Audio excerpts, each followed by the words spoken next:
L'infiltration épidurale sous guidage scanographique est un geste de radiologie interventionnelle qui consiste à introduire une aiguille au niveau de l'espace épidural et d'injecter au niveau de cet espace un corticoïde tel que l'hydrocortencil, afin de traiter l'inflammation, soulager la douleur et améliorer les symptômes liés à des affections telles que la hernie discale ou la sténose canalaire.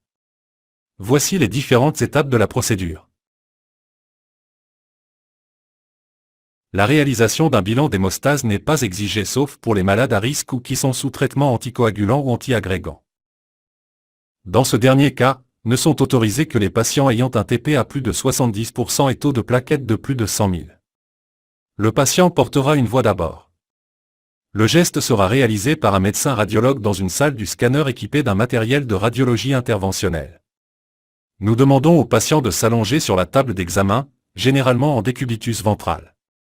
Le médecin doit expliquer le geste au patient et doit garder un contact avec lui tout le long du geste.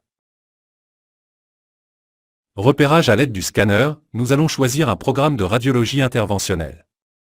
Une hélice scanographique sera réalisée avant tout pour localiser précisément l'étage lombaire à infiltrer et déterminer le niveau de la coupe à partir de laquelle nous allons procéder, grâce à des aiguilles métalliques appliquées sur la peau. Préparation. Une fois que le niveau de coupe est choisi et la zone de ponction est identifiée, la peau sera nettoyée et désinfectée de façon stérile au bétadine pour prévenir les infections. Un chantroé stérile sera appliqué.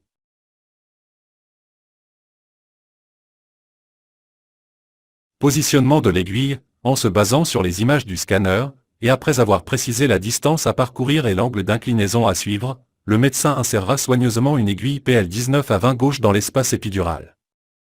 Nous ne réalisons pas d'anesthésie locale sous-cutanée.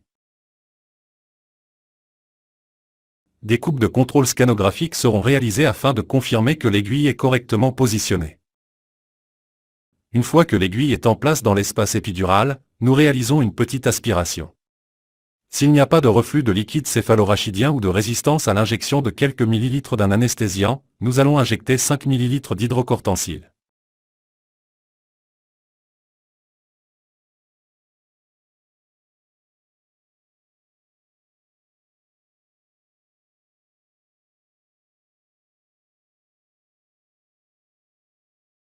Une fois l'injection terminée, l'aiguille sera retirée avec précaution. Après la procédure, le patient sera surveillé pendant un certain temps pour s'assurer qu'il n'y a pas de complications. Une fois la procédure est terminée, les déchets, les objets tranchants comme les aiguilles doivent être mis dans un récipient dédié.